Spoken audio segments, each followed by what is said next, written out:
Hey everybody, Russ of the West Ham Network. Hope you're safe and well. We're over here now.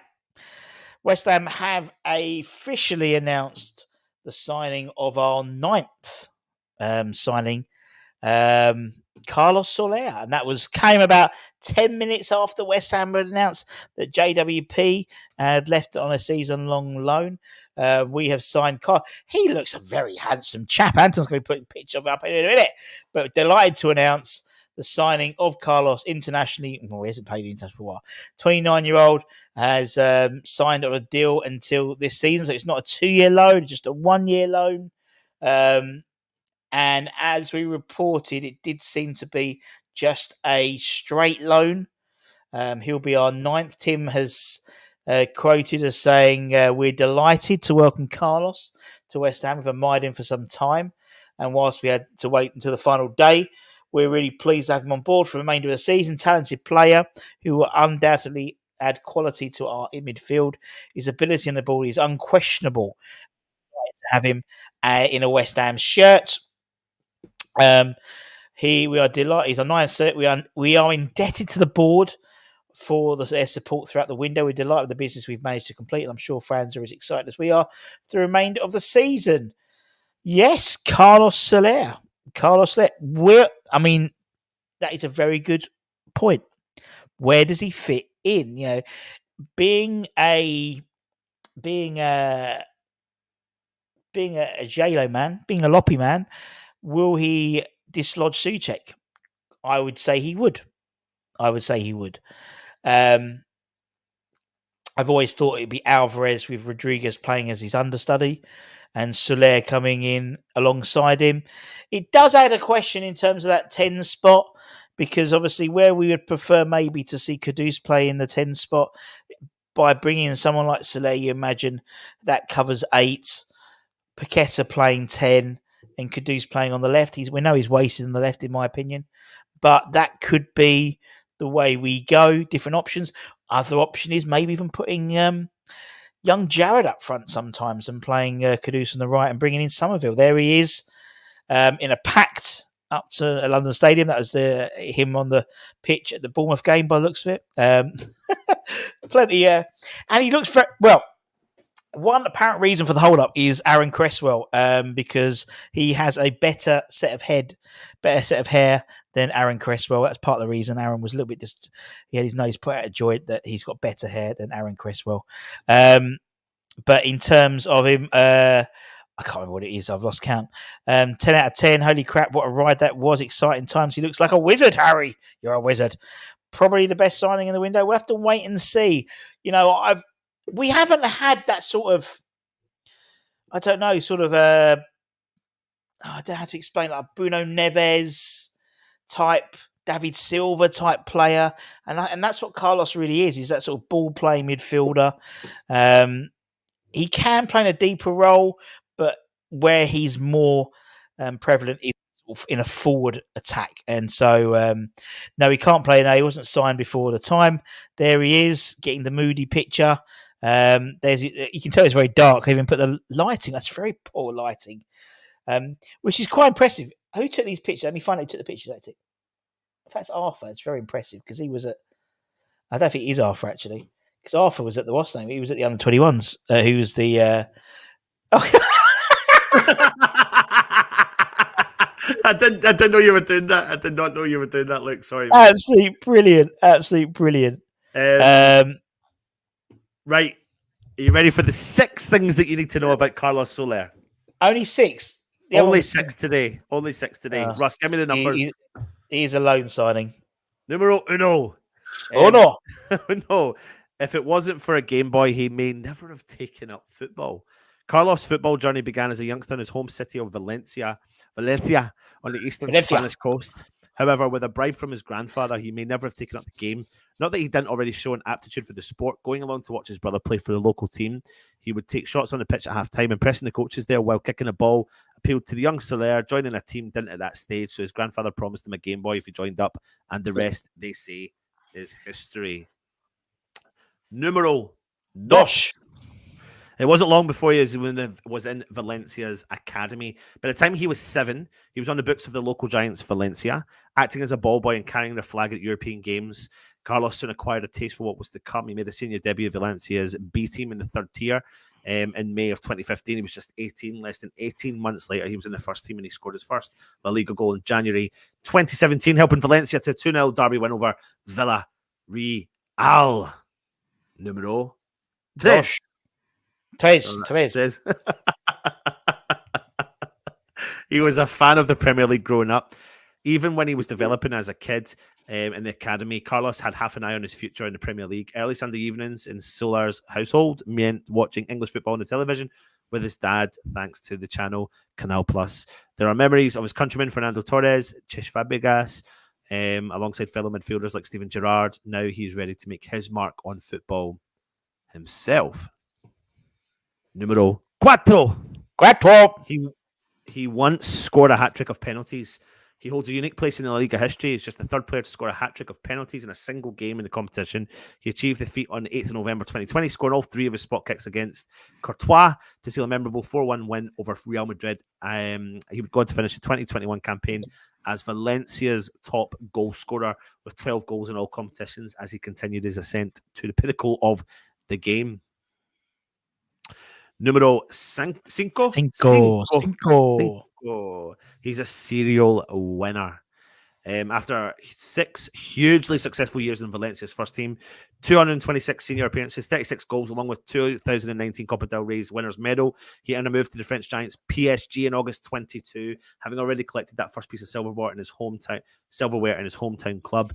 The honours have really flowed during his 2 years in the French capital. He's won the League 1 title in each of his last 2 seasons, alongside a Coupe de France 3 months ago when PSG defeated Lyon in the final, a Trophy de Champion in 2023. In short, Carlos has developed a taste for silverware and he's hungry for more. And he's standing, mate.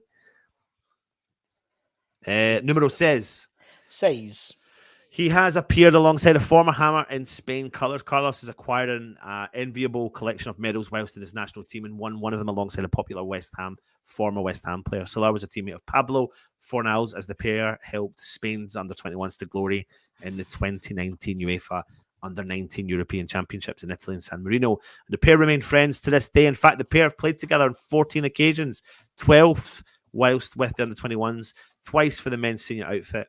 Soler now has 14 senior caps, and in addition to the 2019 Gong, has won silver medals at the 2020 Tokyo Olympic Games and 2017 UEFA Under-21 European Championships. There's the 6 things you needed to know about Carlos Soler, our Spanish maestro. And I'll give my very brief opinion. I'm quite excited about it. I probably became more excited about it coming back from Spain, speaking to locals in Spain about him, who all highly, highly rate him as a ball player.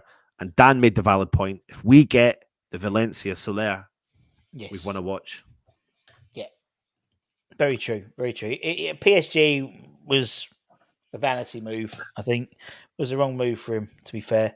But I agree with Dan. He knows his European football, and you're right. If we get the Soler, the Carlos that played for Valencia, we've got a hell of a player. And I think him alongside someone like Alvarez, very mobile midfield, with the ability to bring in Rodriguez as well. As I said, someone, I think it was YouTube user, was saying, does it push Soucek out? Yes, definitely, definitely, totally different player. That's what we're missing from Soucek. Is we've always missed that ball playing ability, that passing ability. Which the fact is he does pop up. He's a lucky player. He pops up and scores goals. But we want to play a different style of football. And you can see, and it's almost like it's quite funny. Watching the Bournemouth game, watching the Palace game, and you can see the new boys very much in the new way of playing. And it's almost like I've said it before. It's almost like the West Ham old guard. Almost like as soon as they hit on the pitch, it was like hit factory reset settings. It's muscle memory, isn't it? It's muscle memory from you can see it during the Aston Villa game. It was like as soon as Villa even touched the ball, we completely regressed to like defend, and then it was like right, a counter attack, and you can tell that like even Kilman almost had no choice in the end to just start spraying balls around to Kudus as soon as he got the ball. It was just it was literally like watching there was elements of it that was you could tell that we were having more possession, so I kind of enjoyed it more than I would have Moyes' game. But you could definitely tell it was like 35 minutes gone. This has been Moyes' ball all over. Yeah, totally. And it literally is return to factory settings, and you can just see it is muscle memory, and you can see the likes of Kilman like trying to move players around and trying to push people up, and I think with Soucek being in the middle, it's a huge issue. Soler comes in, it changes it. Obviously, doesn't change it for tomorrow, but change it for after the gives him the international break to bed himself in. Yeah, I think you mentioned it there. The big key here is ball retention, and that seems to be his job, and holding on to the play and progressing the ball as much as he can. I've been bringing it up all day. What Carlos Soler offers West Ham is a polar opposite to what we had against Bournemouth in the midfield. Yeah. So whatever you saw in West Ham's midfield against Bournemouth, Carlos Soler on paper does the complete opposite, which in theory is better because nobody showed for the ball, nobody held ball retention. The only time that ever happened was when we made the subs and we brought Paquetá and Kudus on the field. I think a couple of times, I get it. I'm not saying never happened. It happened a couple of times, but 9 times out of 10, the ball was held and then hoofed up front because those gaps were so big. Where Carlos Soler should really bridge that gap between the defense and the midfield whilst holding the ball. What was really interesting today, watching the under 21s, is the role Lewis Orford plays in that side. So he was captain today, and he was very much picks the ball up from defence, turns around, tries to put a through ball pass. He was orchestrating the whole game really, and that's very much I think where Carlos would do the same thing. He's got the security of someone like an Alvarez behind him, but he will be the one who's pulling the strings. I think him and Paquetá are going to be very exciting as a two, bouncing off each other. With Kudus, he's running. He'll be looking for the balls over the top for Kudus, crossfield balls. With Bowen as well, putting up to Falkirk. I mean, you saw his little bit of that little sort of little tap off he did for Somerville in the first half against Bournemouth. Nice little layoff, and I think you'll see a lot more of that happening. It's really exciting. I think it's a really exciting squad we're putting together now. I think, Russ, you said something as well as, I think, maybe, I don't know if it was you or someone else said it.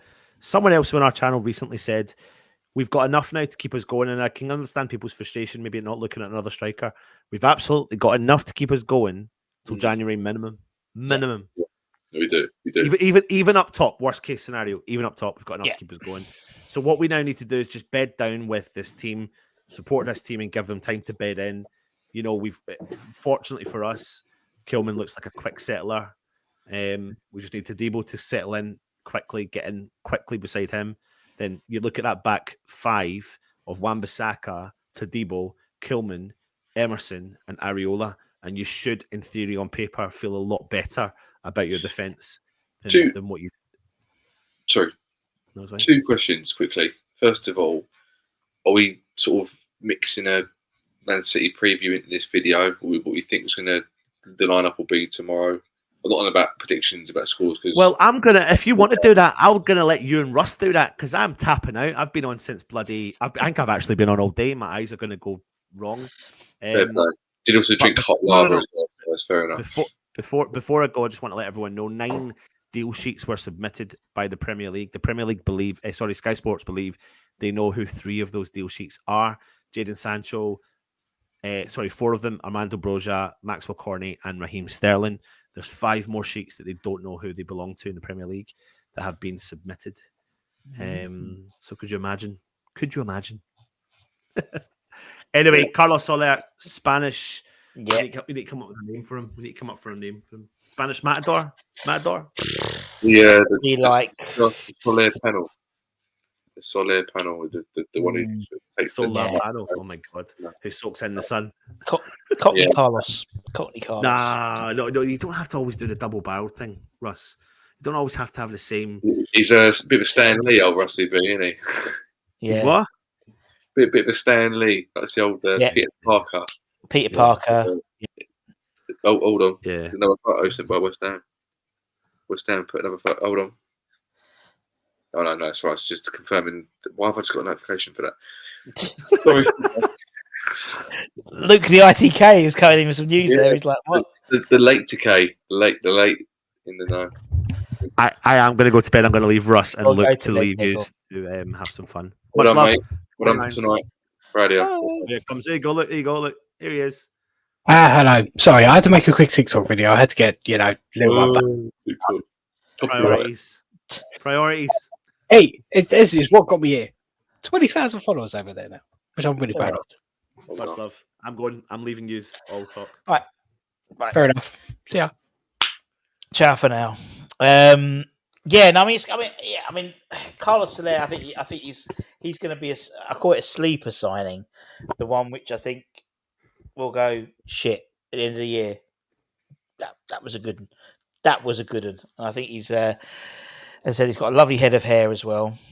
Sorry, Aaron I Cresswell. don't. Where we go shit at the end of the year, or it goes shit at the end of the year. No, when we go shit, he was good. He was good. I think he's going to be. Yeah, that's I I think thought you he's meant. really good. Yeah, But he's not the only one. I think Rodriguez is going to be one of those players as well. I do, but I don't at the moment. I think he had a really good showing in the Betway Cup, but he was playing against a team that he knows how to play against in terms of La Liga speed. I just think he's a little. He still isn't. He's still a bit behind the pace when it comes to the Premier League. There is a very good player there. We know he's a good. You don't get 30 caps for Argentina for being shit. One or two you could have a good spit. I mean, Ricky Lambert got a couple of England caps. Yeah. You know what I mean? You can get have a purple patch, but to get about over 25, 30 caps for your country, you've got to be a good player in Argentina. So I think there's a player there. I still think he'll be back up to Alvarez, but it does give you the option of when you're playing away against like a Man City away, playing a double pivot if they wanted to. I kind of wonder if that's what we're going to do tomorrow. Have That's what I Rodriguez think. and Alvarez, and then Paquetá up front. Paquetá just ahead of him with Kudus on the left, Bone on the right. That's sort of that's a spoiler to my starting 11 show tomorrow afternoon. So yeah, that's what I think. I think we're going to double pivot it because I just don't. But then I go back to my previous statement where I haven't got one single lineup correct yet, so it could be completely exactly. Yeah. Well, then he's going to put in Soucek. He's going to. God no. He's going to. Imagine he drops Soucek for Paquetá. The outrage. It's not going to happen. He's going to pick. Yeah, he's going to pick Soucek, and he'll put Paquetá will be a 10, and he'll waste Kudus on the left. But that's that at the moment. That's what he's thinking, and I don't know whether it's after the international break. Then bring in Somerville and then move everyone around a bit. I don't know. I still think he bought a team. I still thought his team he put together was on the assumption that Paquetá wasn't going to be here. Because it's almost like Paquetá sort of like left. We'll put him there and we'll move everyone else around him. I don't think, I think you can't leave him out. Yeah, no, you can't leave him out. Yeah, you can't leave him out. You got, So, yeah, I think you look at the whole window. I don't think we can. I can't complain really with this window. Yeah, there's a couple of things that I kind of would have looked at and thought, well, maybe we could have done better. But then you got to kind of put it into perspective. We couldn't do absolutely everything we wanted to do. No, not absolutely everything. And I still feel like we have done the majority of the things that I wanted to see us do. There was a lot which needed doing. I think this has been the best window for context, as in the work that was needed to do to bring in the amount of players. Most people would thought it would take us about 3 windows, average to at least. We have done a lot, haven't we? Just based on numbers because of the amount we needed.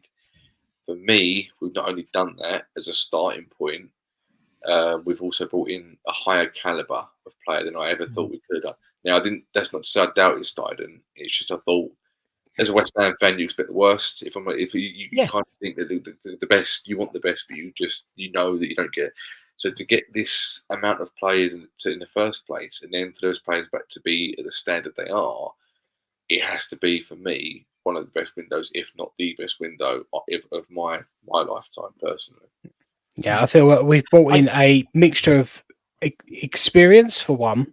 We've got experience with Kilman and Wan-Bissaka and Fuller up front. Right? He's got a lot of experience as well, and Rodriguez. We've brought in youth and pace in Somerville as well, and we've improved defensively with Wan-Bissaka where we really needed to, and now we've brought in we've also brought in Todibo as well, who is also one for the future. 24, I think, so he's not quite youth, but still brilliant. A brilliant addition. And Colasola now. We bring, but don't forget, we always got Luis Guilherme as well. Yeah, We've got on top of this, we've got people who can't even get in the squad yet, who he's bought, and he was bought as potential, not bought now to go straight into the side. Do you reckon he'll get used to the Fenneman squad a little bit? I don't know what he's going to have to if he doesn't get chances in the first team. And I mean, he's not even making the bench, which he didn't on the first day, did he? So no. He's definitely going to need. There's going to have to be a contingency plan for him. Mm-hmm. My second point, because I'm not going to stay on much longer, boys. To be honest, can we finish top four? And I only asked that because Villa have finished top four. And do you think their team, man for man, is better than the one now got? Is it possible? Yes. Right. Is it going to happen? No. Right. Of course, it's possible. Right. I do think it's possible, but top six. Top six. If you say top six, then I would go. You know what? I can believe we can do that. Right. I think it's going to be top 8. I think we'll get Europe. Right. I think we'll get European football again next season. I think that's a minimum for me this year. Now, I'm not sounding Spurs or anything like that, but the amount of business we've done, the players we've brought in now, I think minimum is Europe. Whether that's in the league, whether it's in the cup, regardless, we have to be in Europe next season. Because I don't think I think we underestimated the pool that Europe has, particularly with players who are maybe, we've had a number of players who, I mean, the whole Todibo took far too long because he went to Juventus. Do you think there's any players any deals we couldn't get done because we weren't in Europe? Yeah. Yeah, there's it's probably loads. It's probably loads. The fact is, but there's probably loads we don't know about. But no, not being in Europe has put us at a disadvantage because not only that, but we have to pay more wages. So usually, rather than say, I guarantee when we were in Europe before, it was easier to get. Could we get Lucas Paqueta this summer? No, if he was coming to, I don't think we could. No, without Europe. In all honesty, that season now. Genuinely. But I'm surprised we got Wan-Bissaka with no Europe. I'm surprised we've got all these players without Europe. I think all of these players are European. There's that. There's that, and I think there is that, and there's a project, and it's clear, there's a trajectory of the club and trajectory of what we're doing, and we're a grown up club now. We're doing our business. We didn't have to bring anyone in the last day. We weren't scrabbling around fucking trying to buy Elanga like Newcastle were. Getting absolutely shafted by Crystal Palace for Mark Gay. Like 4 or 5 times, they got shafted. That was always us. Yeah. That was always us. That's, now I think we've bought well. I think we've bought sensible. Yes, we might have overplayed a couple of issues. Maybe Kilman, but I think at the end of the day, if he gets us into Europe and we keep clean sheets, that's, for me, it's not about the goal scoring. We've always been able to score goals with this squad. Lopetegui, we always scored goals. It was the defensive area. Yeah. If we could, I don't know, concede 10 less goals last season, we'd be in Europe. The amount of games we lost by the odd goal or draw, and we could have won the game. And it all adds up, and 2 clean sheets in a row. We're not going to get clean sheets tomorrow. Let's be honest. I think if we concede 20% less goals and score 20% more goals, agreed. That's top 6. Yeah. Them losses. That's top 6. That is now. Is it going to be that easy? No, but I still think we are definitely going to concede a hell of a lot less goals this season than we. Yeah. I've already say that. And obviously, under Lopetegui, his contract is 2 years. If he qualifies for Europe in the first 2 years, then he gets a third year automatically added in. So it's in his best interest to get into Europe this year, because then he's not scrabbling around next season. He's already hit the criteria to get his third year already. Then there's more of a chance that he will be.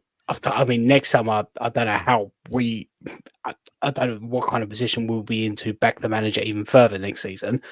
Does depend on if we get Europe or not. It depends on Europe. It depends on Europe. It depends on obviously Lucas Paqueta leaving or not. Kudus as well.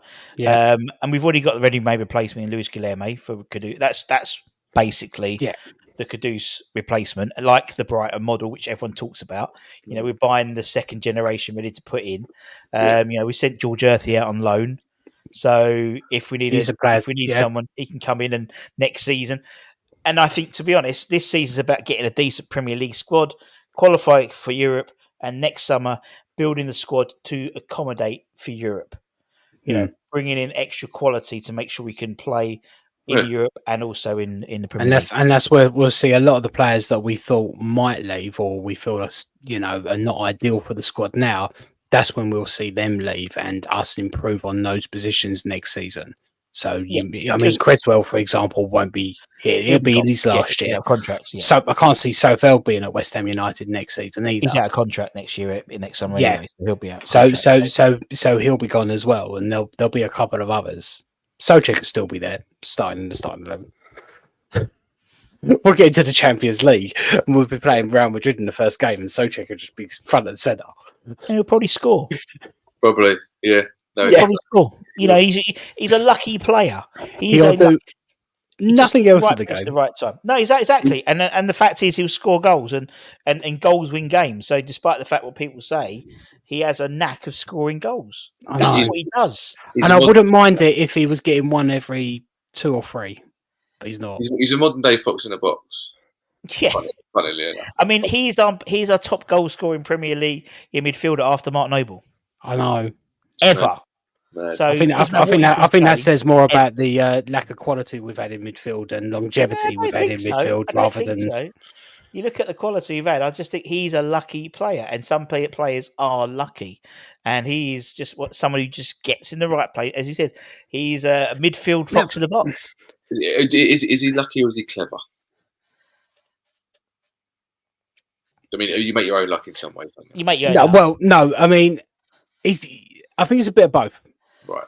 Like he's smart with his positioning. Like the game against Palace, he was smart to be running into the box at that time, but he was lucky that the ball fell to him because. But he knows where to run because there was no guarantee that ball was. He knew that was going to happen because he didn't come off of what he didn't put himself in a position to get passed to by a West Ham player. Sorry, I got lost my breath there. It took deflections and then just kind of fell to him. So he was good with his positioning to be in that position, but at the same time got lucky because the ball happened to fall to him. So it's strange though because I've played football at a very, very low standard, Sunday league, right? But there is this kind of vibe you get when you're playing football, right? Sometimes, not all the time, but sometimes you can get into an area, especially if you're in space, and the ball will become in the box, for example. And I've seen players do it before where they don't jump up for a header. Maybe they stand behind the player because they're waiting for the opposition player to go to head it, but then miss it. And there's a sort of when you kind of know that there's 75% chance the ball's going to come to you in your area, and there's no reason to think that because the ball can go anywhere. It can hit a player's leg, arm, they can hit it out wherever. But for some reason, there is like a sixth sense of if I get in this position, there's a very, very good chance that this ball's going to land where I want it to land, and all I've got to do is get myself in a position where I can leather it or place it or something like that. And it's funny because even when he's shooting, he looks awkward, but it's like in the box. And he scored that goal, didn't he, last season? No, I'm not. The loot on the last season. No. Yeah. When I said it was lucky, I was purely kind of just really talking about that Crystal Palace goal there. But no, he gets him. But I think some people have just kind of glossed over the part where I said, but he's really good at getting in those positions to be in that position to he gets himself into those positions, which is very clever of him. but sometimes there is an element of luck that he just happens to be in the right place at the right time. But a lot of the times, and a lot of the goals he does score, he's put himself into those positions to be in that right position at the right time. And it's not all about luck. He's been in that position to be picked out. The luck part of it, I was kind of just referring to with that Palace goal. It's a fair point as well, because it is luck. It's a concoction of luck and preparing, if you get what I mean. I think so many people, I think, whenever what I've noticed when I've been criticising Soucek recently is a lot of people have kind of said, oh, you're hating him, you're not giving enough appreciation. I love Thomas Soucek. Last season, I was calling for him to not get so much grief because I thought he really suited the David Moyes system, and I thought he was getting overhated. He really contributes, but as I say, this season now, the way that we're playing, I just don't feel like he suits that midfield, and he stops us from becoming more. Basically, it's difficult. He's holding us back by taking him out. You do take a goal threat out, and it doesn't matter what happens. As I said, goals win games. They do. And I agree. Let me finish, Alex. No, that's fine. All I'm saying is he scored one goal. He's one goal off equaling Alvin Martin. Actually, I apologise. He scored 6 more goals than Alvin Martin. Alvin Martin was the very first person I ever saw score at Alex, stop, shush, mute. Let me finish my point. Alvin Martin played 469 appearances at West Ham. So he does score goals, and doesn't matter. You can knock him, but by taking him out, you do lose a goal threat. Now you might gain a goal. You might gain creativity in terms of a Carlos Soler. Balance. And actually, and from a fan perspective, we would like to see that. But he's going to take a lot to take Soucek out the side, because it's a goal threat, particularly with our forward line. Particularly maybe Antonio not firing all cylinders. Falk hasn't really had any opportunity to fire any of these cylinders yet. No. I'll be surprised. I think it's going to take it a bit longer than we think in terms of this transition to take Soucek out just yet. I'm not saying I don't want him outside. No. I get it. I get it. With the fact that the team is still, with the fact that. Sorry, Russ. Carry on.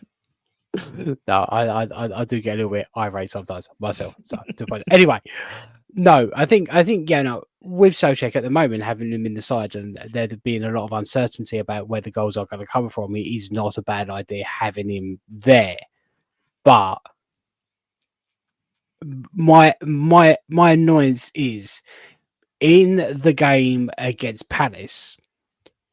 I think if Kudus was playing in that centre, or we had someone more creative playing in the centre instead of Soucek, we would have been a lot more of a goal threat in that first half as well. And we possibly would have scored in the first half instead of the second. Now, Soucek could have come on in the 60th minute and still done what he done. And that's my argument when it comes to Soucek. I feel like he's still got a lot to offer, but a super sub where he can do what he does best at the end of the game. If we need a goal, he'll be a brilliant player to come on. But my argument with Soucek is he offers a goal, which is very important. But throughout the game, it just feels like he does very little else apart from being an aerial threat and sometimes helping out defensively, which now this season he's not doing because we're not defending as much. He's a perfect super sub, but what you're basically saying, and I kind of agree to a point, is that technically, potentially, we could score more goals by having a better creative system where we get more supply to the strikers and wingers, etc., rather than just going, right, Soucek in the box, he might score, he might not, we'll give it a chance. But if overall you put a better midfield in there, better system, you got 25% more chance of scoring goals than you would do without him, basically, overall. Yeah, agreed. I think that's pretty much where I sit, and I don't criticize, the contribution that Soucek has, what he has done. I felt like he was pulled completely out of position when Declan Rice was in his last season, pushed Declan Rice forwards, and it completely nullified Soucek as a player because he was pushed right into that midfield where he doesn't do anything, and he wasn't getting forward as much to be a goal threat. Yeah. And we lost that part of Soucek during that time. But then when Declan Rice left, we saw that Soucek was a little bit more of a goal threat, and he could get forward, and he does that. But he did suit the David Moyes system a lot more than he does the Lopetegui. That is my argument. I love Soucek. I love him. True.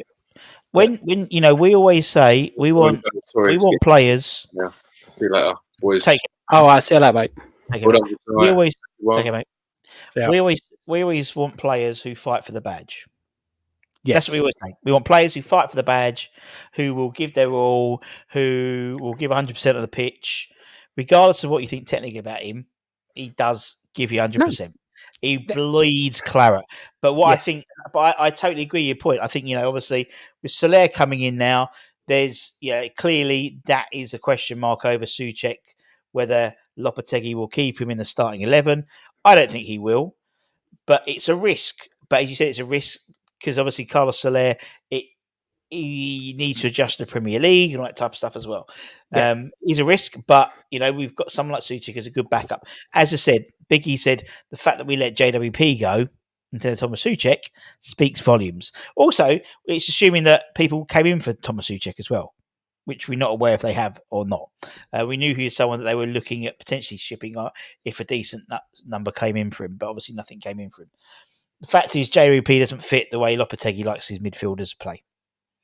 That's basically why. Yeah. In Carlos, and the fact is, he has Soucek has been starting, and although I don't think he will, although I wouldn't want him to, I think he will probably start tomorrow as well, or today rather. Yes, it will be today, though, won't it?